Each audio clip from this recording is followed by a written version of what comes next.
It's good to see everybody. Frank couldn't be with us today, so we still got a great group here, and we got a big crowd today. So I'm anxious to hear what Ralph has to say. So Ralph Payne, I know that I have not met Ralph personally, but we've been talking just like this on Zoom for a few years now, and he's doing amazing. I watch every single month. My revenue share grows by Ralph. So Ralph, I appreciate it. So it's great when we can talk and we can go ideas and see people succeeding in other places. And he's going to talk to us today and give us some tips, pointers of what he's doing. And so Ralph, why don't you go? Does anybody else have anything they want to say before we get started? Just real quick before Ralph digs in. Anybody? You guys good? So Ralph, hit it. It's the floor is yours. Let's Frank told me I had to keep it at 45 minutes because everybody's busy. So you've got the floor. So the floor is all yours. Everybody. So I'm Ralph Payne here in Oklahoma City, Oklahoma. I really enjoy getting on the meetings with you guys, the winner circle. First of all, I like to say the only reason why I feel like that I'm even remotely successful is because I have the mentorship and the support that you guys have given me. Listening to what you guys are doing is giving me the confidence and the courage to really get out there and do my business. It's actually made it real for me. Listening to your story, Sid, listening to Nate and watching him, watching Michael as well grow, and then Elgin has he's been a voice for me and listened to me, and I literally will call him personally and ask him questions. And so I think that that's a testament to my growth is when I get a chance to reach out to you guys, listen to you guys upbuild me and help me to feel confident in what I'm doing. So I've probably got about 10 agents that I've, personally attracted to EXP. I think that I'm doing it in a level of where I'm feeling comfortable talking to people. I know I could be doing it at 10x the volume that I'm doing, but really it's just kind of word of mouth, handshake to handshake, social media. I'm getting people that I mean, honestly, if you're not bought into EXP, it's not going to matter, right? I mean, if you're just not bought in, I mean, if you don't understand the model explained and you don't listen to that thing 25 times, then you're not going to be bought in, right? I still have to listen to it sometimes to understand what I missed. And that's an old video. Okay. I got to give it up to my sponsor, Madam She and David Cabellos, has always been there for me. They've always kind of, if I have a question, boom, they answer my question right off the bat. I mean, just boom, boom, boom. So having this kind of community that I've been able to build with EXP, I feed off of telling other people how excellent it is for me to be able to talk about EXP and have the secrets that I'm getting, because you guys share all the secrets. So that's one of the things that I can talk to any agent about. I don't care if they're with Real, Keller Williams, Remax. I'll challenge them to ask them about their community and see if their community is as friendly as mine. I guarantee you can't get 10 agents on the phone together that'll tell you all of their secrets with Keller Williams. You can't do that with Remax or any of those guys that'll just tell you their secrets. I'm talking about people that are not within your upline or people that are not initially invested with you. I can call a person from Canada and they'll start telling me about EXP and how great they're doing out there. And they'll even give me some of the secrets that they're doing. So we don't sugarcoat anything here, guys. I mean, Sid was telling me how he goes to these conferences and how he utilizes that as referral partners, and he utilizes that as, networking. Elgin has personally talked to me about his rev share. So, I mean, I know he's making money and he posts it about how much he's making, and how he's making on top of what he's selling. So, I mean, he doesn't stop selling. He's actually making money off his rev share too. So, if you can make 50, $60,000 a year versus 50, $60,000 a month, I mean, I don't know any other brokerage company that can do that, right? Just vicariously sitting back, listen to the fireplace on the wintertime. Okay. So Frank Crandall has made it very easy also for me to understand that. So, one of the things I could say, even some of the agents with EXP with me right now, I'm sorry, that's in EXP in Oklahoma, most of them don't know their upline. They literally have no clue in who they're above their sponsor. They have no clue in who their upline is. I've seen people get out of the business with EXP, rock star agents, and they got out because they didn't know who their upline is. Like their sponsor literally stopped them from growing. Like it was like if they had a question, their sponsor didn't want them to talk to their upline. It was like, you know what I'm saying? And I don't think a lot of sponsors sometimes when you're on a team, they don't want their team to start recruiting. You see what I'm saying? They don't promote their team to recruit. They're basically saying, "Oh, you're on my team. You're my buyer's agent." Okay, great. They don't talk to them about how you can sponsor outside of you, how you can grow, right? So they basically just lose that person, and that person leaves EXP, and then I meet them, and they're like, "I didn't even know I could sponsor people. I just thought that I was on a team. I didn't know I could sponsor people." So I talk to people through as a KV Core coach and a KV Core trainer. Like they get on teams, and this is with DXP. I mean, they literally are not educated. They just don't have a clue. They don't even know how to work KV Core. They don't. They just they dive into the team atmosphere, and that's where they stay. So I think that, in my mind, my growth mindset is that I need 50, literally. I mean, you could talk about the EXP 2.0, 3.0, and 5.0. It doesn't matter to me. I need 50 frontline qualifiers. That's in my mind, right? If I can get 50 people that I personally can get 50 more people, that's just in my mind that I think that I need to head. So I'm always finding, looking for leaders. But when I first got started, yes, I challenged myself against Brent Grove's direction to go after brand new people that was not agents. And everybody told me to stop. But I honestly was practicing. I was practicing on how to recruit people. I was practicing how I believed it myself to talk to people. But then on top of that, I thought to myself, these are valuable people and I want to help people. So I've recruited people and I've gotten brand new people. I've helped them pass their tests. I've done all that. Now it's easier talking to actual realtors. When I talk to a realtor and I explain the model, I explain the things that I'm talking to about EXP and the culture and whatnot, they're like, okay, they're listening.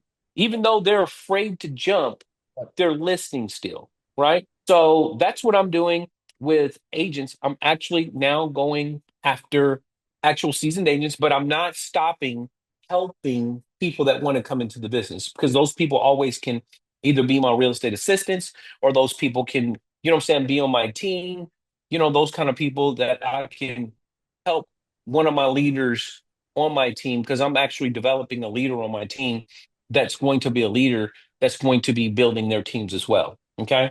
So on my team, as it's really helped me watching Nate Butcher build his team and how he's built his structure going, I made a point to start doing that. And my first executive coordinator, which is Liz, she's on the line.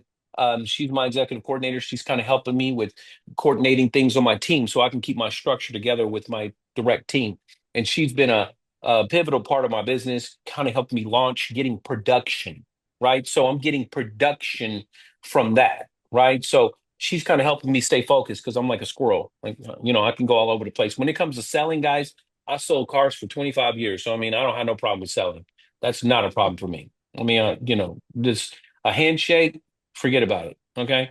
But now when it comes to selling people, well, I don't have a problem with that either because you know what I'm saying. I love recruiting. Recruiting is like on my forehead. Like I'm a recruiter. When people say, "Don't say recruiting, say attracting," well, that's kind of like calling me a bad word because you know what I'm saying. I love to recruit, but also I've learned how to attract as well. And to be attractive as an agent, you want to attract your platform and your process and procedures. You want to attract EXP. EXP is very attractive, and don't let anybody tell you that EXP is not attractive. I know that people that you talk to about EXP and they run, like they're like, I would never, ever interested in joining EXP. Now I'm talking to a broker about EXP. So now it's getting even more comfortable for me to talk to people, I would say, as a higher influence for me. And they're not giving me a lot of pushback. So I smell blood in the water now. And so when you say these little boutique brokerages, when I get to the point where I really start to smell that blood, I'm going to start hunting brokerages because now I know these small boutiques, they can barely keep an agent in their office.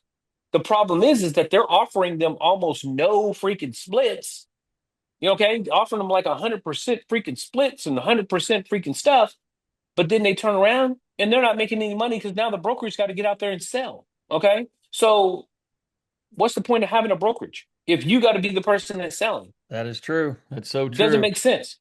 So now, after I start talking to some of my upline, I'm talking to Samantha Newman. She's our regional growth manager. And I would say for you guys, if you guys got a regional growth manager in your area, man, I tell you, send a message to them on freaking Workplace, get on a Zoom with them, get to know them, talk about how you can grow. I mean, my regional growth manager basically told me, she said, I will personally help you recruit people. And the last three people I've recruited, she got on the line with them with me. So she backed me up. Just the same way Elgin has backed me up, just the same way that David Cavellos and Madez backed me up, just the same way as Frank has backed me up on on a phone call. And every single one of you guys have told me, hey, give me a call. I'll back you up. So this is what I love about this community because I'm not alone. It's like they don't have to take Ralph's word for it. Okay. If, we talk about co-sponsoring, I mean, that's great, but I don't need co-sponsor. I need a co-phone call. Co-phone call. Okay. But co-sponsoring is good too. You know what I'm saying? If you have someone that can back you up in another state or another city that can help you to, manage that person because, you might sponsor someone and you don't give them the support they need. They're either going to join a team or they're going to get co-sponsored by someone. You know what I'm saying? So either way, I believe in both, but in the same aspect, I don't think there's anything wrong with either way.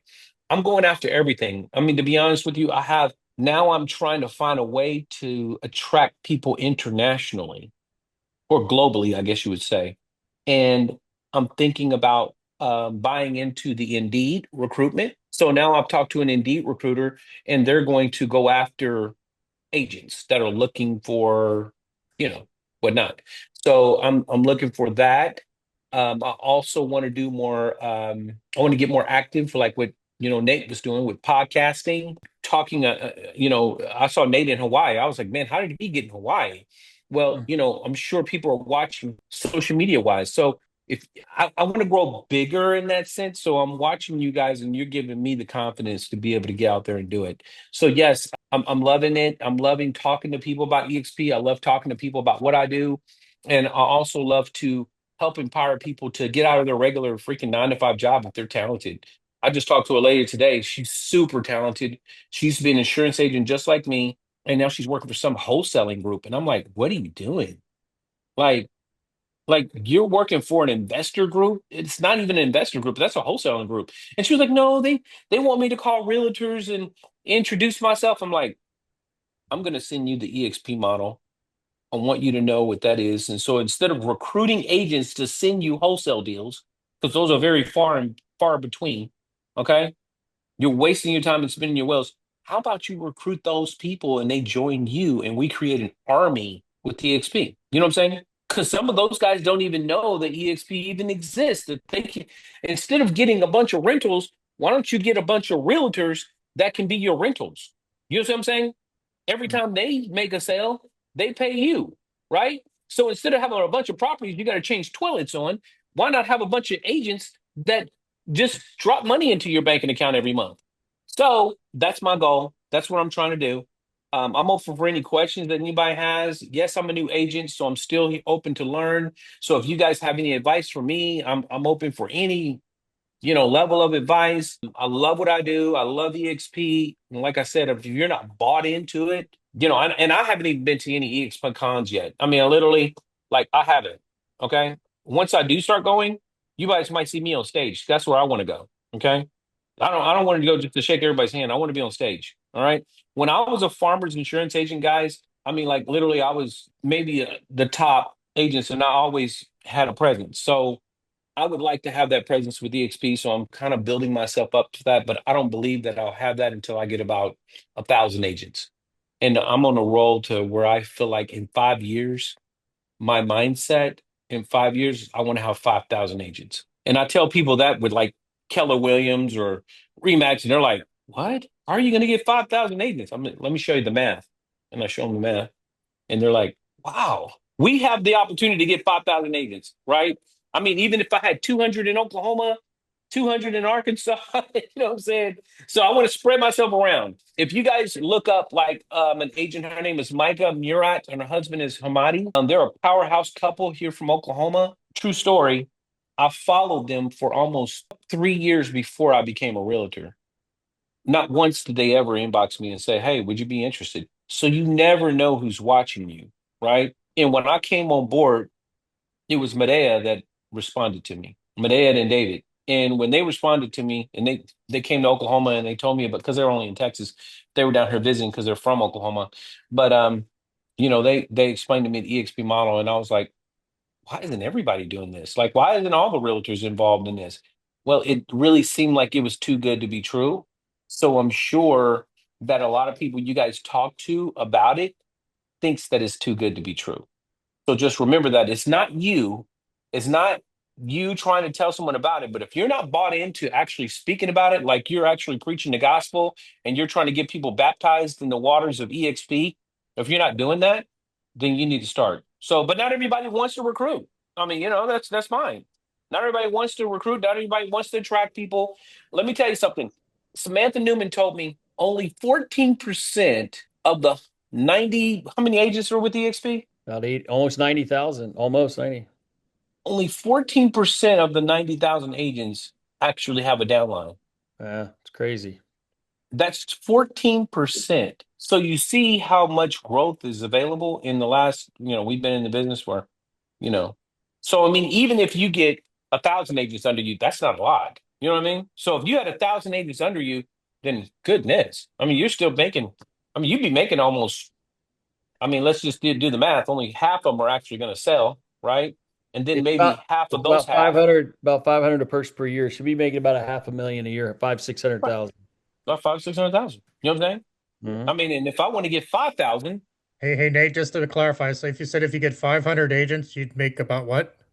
So I've analyzed if this one wants to help you guys. Yeah. I've analyzed everything from Gene Frederick's line to Brent's to some of the bigger ones, and depending on and then the way the model is shifted just a little bit as far as the way the company pays out the dollar, and it's the in the when the market was extremely hot, like back in COVID when all of us were making I was making about triple what I am now with the same amount of people. I think Elgin would probably say the same because he's my sponsor, so he's got another level on top. But the highest that we've ever seen, the highest we've ever seen was about eight.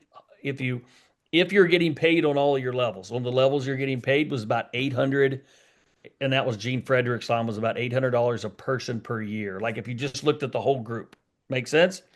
But now it's down, it's down a lot less. So in a really slow market where right now there's less houses being sold across the country, you figure it's about $400 to $500 a person, right? So if you had 200 people at $1,000, you'd make 200 grand. At $500, you'd be making 100,000. So right now it's right around.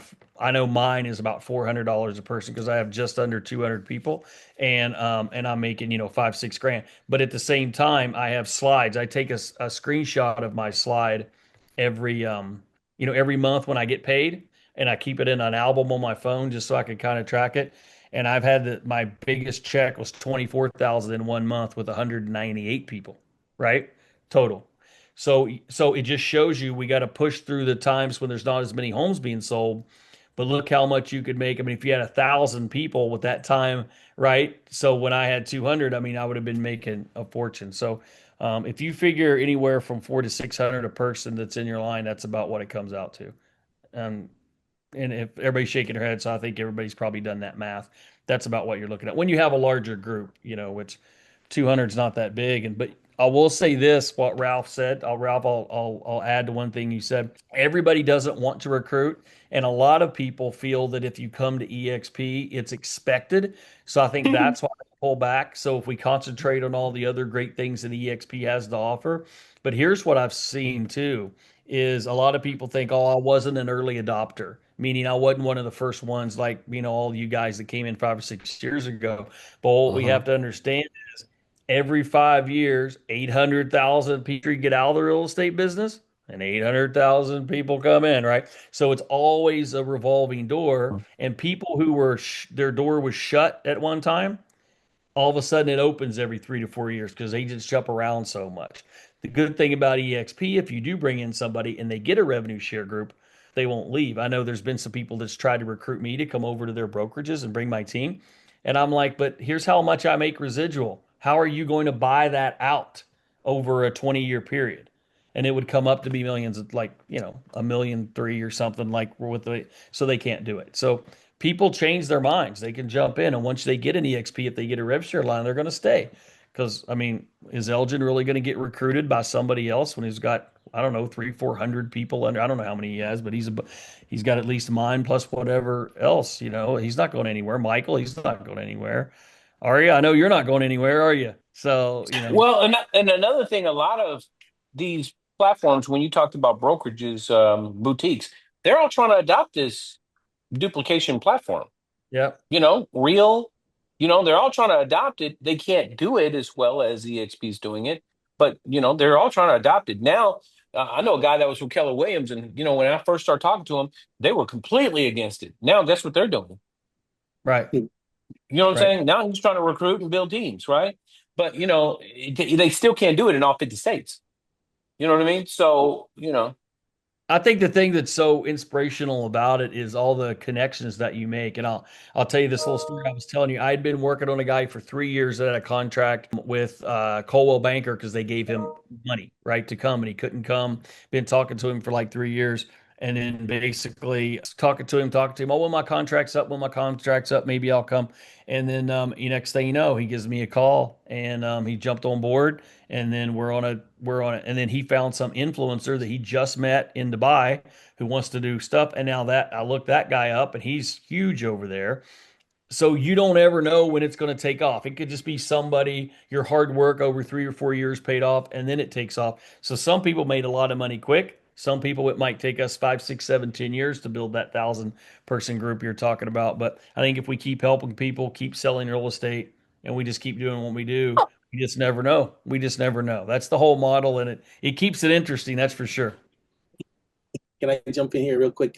First of all, you're very similar to me, and I love your success and I love your story. I think you're doing thank you. awesome what you're doing. And I similarly to you started, talking with new agents and building up that and it's just great. And you get that growth. One thing about them, like you said, if you can get a new agent and teach them and work together to become an agent that's producing, you've got somebody for life. They're always going to look up for you. When you were talking about teams and everything and the co-sponsoring, I think one thing huge with the co-sponsoring with the teams is I used to love to attract agents or recruit agents and have them join my team. Well, if they were already with EXP, there was a little something there that I was like, okay, this is great. But if I'm have somebody come in, I didn't want to necessarily recruit with them or for them because I'm just giving away an agent complete to the other side. But now with the co-sponsoring, if there's somebody who's not on who's on your team that's already with EXP, you can Right. provide with them, support them, say, hey, let's get this going. Then they have an agent that they're coming and you co-sponsor with them. So then you're double growth with your team. You're supporting somebody growing with your Facts. team, but then you're also building your organization as well. So It's a good tool. Thank you for that. That's a good tool. I don't think I'm going to use that. I actually just mentioned co-sponsoring to an agent the other day, and she was like, yes, yes, let's do it. She has no clue what that is, but I mean, you Yeah, know, is a really good thing, guys. You just can't be in your own upline. So you have to have somebody that's not in your line. But if you co-sponsor and then both people get credit. One person gets 6 levels, one gets 7, but you're able to team together. Now you're connected, and I think yeah. they did that so all these groups weren't separating so much. It's like, well, you're not in my group or you're not in my group. It's a good thing. So you know, Well, Too. she's more of a listing agent, so you know what I'm saying? She's got people on her team, but you know what I'm saying? They don't really, you know. Go ahead, Elgin. Sorry. No, man, nothing to be sorry about. I think with you too is if you guys listen, there's a couple of things I think are really key that Ralph mentioned. And one is you really do have to know your product. You really have to know your product, and when you're talking to people about EXP, there needs to be a conviction that you have about your product. like for those, but like, I was at Keller Williams and all that for, a quadrillion years.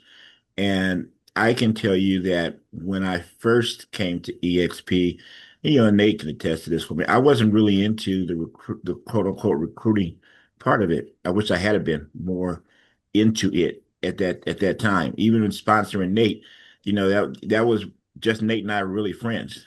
It wasn't like I went to Nate and Nate was asking me questions and I'm like, dude, I've been here like 10 minutes. I don't know what you're talking about yet. Give me a few minutes, right? But I will tell you the difference now. The difference now is that Gary Keller himself could come here and start talking to me about Keller Williams and or whatever thing he'd have against EXP. And I can sit here and go knee to knee with him with a boatload of conviction and explain to him why EXP is so much better than Keller Williams and any other person for that matter. But my belief has not just become in my experience. My belief started to show when I took a little bit more time and became even more educated with our company, met with, when you get to meet the founder of a company that's a billionaire, when you get to meet, I mean, when we met with Brent Grove originally, I mean, he was just starting in the company. So to watch that growth, to watch some of those things, to have that type of tutelage, you really do have to have that type of conviction, almost the same as you do with a buyer or a seller. I mean, for me, if the buyer or seller doesn't meet my criteria, then I mean, I wish you well, have a great life, and I'm on to the next one. Well, I think you have to do the same thing in recruiting. And Ralph, you definitely have that, and you definitely have the skin that it just bounces off of you if they're not ready now, that they'll be ready at some other point. I think that's a fabulous quality. And I'll tell you something that helped me. It was I think in the beginning, you look at Gene Frederick and you look at Brent and some of the guys and you look at what they're making. You look at what they're making in the rev share. And when you start talking to people, at least I did, you start talking in terms of what they're making. And I think that some people or most people look at that as, oh, I couldn't do that.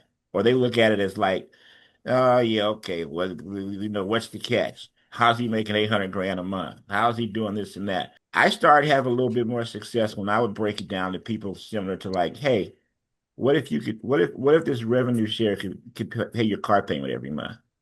What does that do to your life?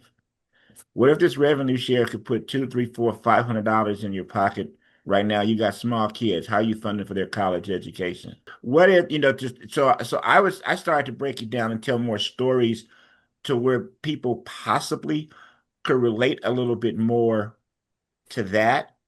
And then once they get in, let them let them fuel their own ego, pretty much in the sense that, oh wow, I can't do well. If I'm making 500, I can make a grand. And you make a grand. Oh, I can make so for me that really worked to keep it simple. And then kind of like what Nate didn't say but was alluding to is the retention. I think that we have to remind ourselves that people are going to come and go, but and I think that those of us who've been here for a minute have learned too that we have to try to provide an environment for people and not just push them to, like you said, Ralph, to your upline and other stuff. That like I know Nate does a lot where he at least provides opportunity for people that are on his team to grow, within the system. And I think that Michael's really good at that as well. They're both probably better than I am at that. But Michael's really good at he really he really holds their hand. I done got out of the social worker business, so sometimes sometimes for me, I can say things that come off a little harsh. I come off like a little old sometimes, but I'm pretty much a high D and just like to tell them the truth. Ralph, I think you have a great, and I've told you this personally. I think you have a great work ethic, a great future. I think that you're building in a great manner. Michael did the same thing with the new people. Michael, you do the same thing, and he would work with the newer agents, and now I would politely tell Michael, dude, I don't know. He'd be like, no, no, I mean, but he really built himself up with that, and then so I think whatever works for you, man. Whatever works for you. And I think eventually we all kind of grow into something else. You Mhm. know, we don't stay where we start. At least we shouldn't. So anyway, that's my Facts. soliloquy. Facts. And I see the growth whenever I find myself like, the more people I meet with EXP, and what I was saying, far as the upline, when my team comes on the calls and they listen to what you guys are doing, and I listen to other EXP agents, how they don't even invite their people to the calls, and all these people that just are not utilizing the services that EXP even has to offer to grow. Not just the information to recruit or any of that, mainly, but just to produce, right? And just the encouragement that you guys give to actually talk about the market changing. We have in-depth discussions about the BBAs, the buyers brokers agreements, compliance issues to where, I'm saying, we're just kind of talking amongst each other. And you could feel comfortable because you guys have never met me before, but you met me on Zoom. But I can listen to your experience come through and talk about how, you just sold a $500,000 house. And I'm like, damn, what's that commission? You know what I'm saying? So, I'm thinking about, well, I just sold 5 of those this month. I'm like, you did what? You know what I'm saying? Like I did 5 $500,000 houses. I'm like, wow, you know what I'm saying? I'm in Oklahoma. So, and I hear about rev share checks. And so that's encouraging. It's not bragging, it's encouraging. When you guys talk about your rev share checks to me, I was on the phone with Samantha, my regional manager, and she put me on the phone with someone that was, they were talking to a group and they were talking about how the examples of rev share and the percentages that they were making. And he basically showed his whole screen and he showed everything that he was doing. And I'm just like, wow, like this guy made $569,000 this year. Are you kidding me?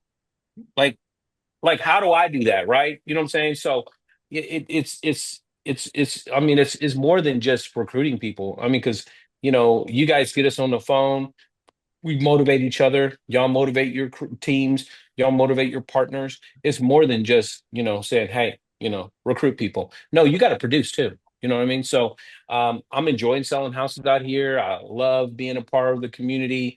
I love helping people. In the same aspect, I do see new people that come into this business that I want to help them steer in the right direction to come to EXP. But EXP is where the pros go, right? So Sure. when I get to the pro side of things, I start thinking to myself, how many pros out here are not moving? I mean, 90% of the agents only sold 4 houses last year. You know what I'm saying? So, I mean, let's talk about these pros. So when I talk about some of these pros and I say, well, how many houses did you sell last year? And they'll say, well, I only did this much. Okay, great. How are you marketing yourself? How are you doing this and that? What systems do you have? Do you have a CRM in place? No, not really. My brokers don't really have that. Oh, wow. Okay. No, so what are y'all doing? So I love to dissect kind of how the pros are working, and some of them blow me away. I'm like, God dang, you know what I'm saying? You did this much last month. You did that. Great. You should be with EXP doing those same numbers with us, and think about how much you could take your platform and maximize. Like, yeah, you sold 60 houses this year. But what if you had a team of people selling? I'm sorry, if you had sponsored agents and they're all selling 60 houses a piece. You know what I mean? That's pretty good. So, at some point, I've noticed that some of the pros are getting to the point where they grow into wanting ownership instead of just selling. Because if you don't notice, most pros in this business that's been in the business 5 years to 10 years, what's the first thing you ever hear people say as soon as they've been in the business 5, 10 years? Oh, I'm going to open my own brokerage. Oh, okay. So you've been in 5 years and now you want your own brokerage. Yes, I want to be my own broker. Perfect. Now you got to get your own CRM system. Now you got to, you know what I'm saying? What are you going to, everybody's going to work for 100% and you're not going to charge any fees? Now you're back to selling as a broker. That doesn't work. The math isn't mathing. Okay. So, it's like going back to high school and being a high school coach when you were a professional, you know what I'm saying, football coach, like what's his name from the Patriots. You know what I'm saying? Okay. So he's starting all over in high school or college or whatever. But anyway, yes, I get excited about helping people grow. Also, explaining what EXP has to for pros to grow. Everybody that I want to help is basically to help people grow, whether if they're new and whether if they've been in the business for a while, or even other EXP agents that I can collaborate with. I mean, I sound like a preacher sometimes. I'm talking to other EXP agents in Oklahoma, and I'm talking to them about, you know, building. I'm like, hey, come on, guys, let's build. You know what I'm saying? What? I know a lady. Let me make sure she's not on here. Hang on. Okay, she's not on here. All right. Been in the business for 18 years. She's with EXP, and all she talks about is how she hates getting up in the morning. Every day she has to sell something, and it's just killing her. I mean, she doesn't know where her next deal is coming from, or maybe, you know what I'm saying, she doesn't know how to, she's just killing her. And I'm like, you've been in the business for 18 years. You're with EXP. He was in the business before me. Classic agent that bounces from brokerage company every year. Classic realtor that every year they chase a higher commission split or some structure. She's been with almost every brokerage in the state of Oklahoma. Do you think that she was going to recruit me? No. I'm not going under somebody, you know what I'm saying, that leaves every year, right? So when I was talking to her and she was telling me every time I talk to her, she's always complaining about, how she's got to sell and she's got to make money and she's got to this and she's got to that. Like, I believe that if you start out creating a business, because this is the business we're in, we're not in, I mean, we're sales guys, but I believe everybody that come into the real estate business needs to be thinking about coming on board as a business owner, not a business worker. And if you read the book, Rich Dad, Poor Dad, there's a difference between the rich dad. He taught his son how to own businesses, and the poor dad taught his son how to work in a business. So, the minute you start shifting to thinking that you are running a business, that's when you start running a business. And if any of you guys in here said, I'm going to open a 7-Eleven tomorrow, if you were going to franchise your own 7-Eleven tomorrow, if someone said, okay, we're going to franchise this business, what's the first thing you need in that business? Employees. Capital. Okay. Start. Well, I mean, obviously, you know what I'm saying? You're going to have the capital if you're buying into a franchise. But you know what I'm saying? But to fill that store, you got to have staff. Your business will not run unless you want to be the person at the cashier's counter, right? So if you don't create a business, how can you own 5 7-Elevens, right? So you've got to put your systems in place to run that business. And it's just like the same thing we're doing with DXP. If you want a retirement, or if you want to create your business now, you're going to have to create staff, employees, people to run your business for you. So long after Nate decides that he wants to retire, his 200 agents are still going to be selling. If not, his thousands of agents are going to be selling. Long after Elgin decides that he wants to retire, his sponsored agents are still going to be selling. And he's going to be getting a rev share from that. Okay. So, when you get to the point, like my district manager told me when I was in Farmers, and I want you guys to remember this, you might want to write this down. My district manager said, Ralph, you're going to have to come to a day where you are the business owner and you stop selling insurance and you run your business. There's going to be a day where you're going to have to stop selling real estate and you're going to have to run the business of real estate, or you can just retire while everyone else selling real estate. There's going to be a day. You're going to get tired of it. And you know what I'm saying? It could be the day that you're completely ready to stop. That could be 20 years from now. You could be 70, 80 years old. Or it could be a day where you say, you know what? I'm not going to focus on selling anymore. I'm only going to focus on building my business, and I'm just going to build, build, build. Okay. I don't know if you guys know a guy named Decatur Thornton or Julio Trujillo. He's told me the first year that I was in the business, he said, Rob, one of the things my mentor told me is, excuse my French, well, I'm going to say that, but he said, stop selling houses, start selling agents. So It's good advice. Wow. Ralph, that's a lot of good stuff. That's a lot of good stuff. What do you think, Elgin? I know we're at our 45 minutes. Frank gave some strict instructions to keep everybody. That's always some good info, Ralph. I really appreciate it. I know I've learned a thank lot. you. Anybody else have anything? Michael, Aria, anything from you? Thank you. Great stuff to share. I'm glad that we got this and look forward to connecting. So, Hey, when we're Yes. done with this, if I could share something else on a different tangent for all of our California agents, but I want to finish this, or this topic here, because this is awesome. Thank you, Ralph. Yeah, well, I think we're good. Ralph, I took down a lot of stuff. I actually was texting while you were talking. I'm like, because our growth manager here left, and I'm like, the one that I know. So I just even sent a text, hey, and I already got the text back who our new person is because it just refreshes you. I need to call that person. I need to introduce myself. I need to say what I'm doing, that kind of thing. So I know I got a couple names. So we're hearing what you're saying. It's a lot of great information, and we really appreciate it. So, but My growth manager, not to cut you off, but my growth manager told me she was going to give me a list of agents in the area that are interested in EXP. well, that's something you might want to follow up on for sure. Well, I'm talking about the growth. The growth managers know the people in their region that are interested in EXP. So she said, agents. I tell agents this all the time, but none of the agents who take me up on it that will actually get on the phone and call these people because she wants to grow. So if you reach out to your regional growth manager and say, "Hey, do you have anybody that may be interested in joining EXP that I can sponsor? Do you have a list of them?" She told me she'd give me a list up to 5,000 people. Well, I'd be calling her off. I'd get that list, and I'm already on top of it. that's something we should look into. So, Chris, if you're here, if you just wanted to stop the recording, we're all done for this today, and then we can see what Sid has. Maybe you want to do it that way, Sid, and then does that sound good?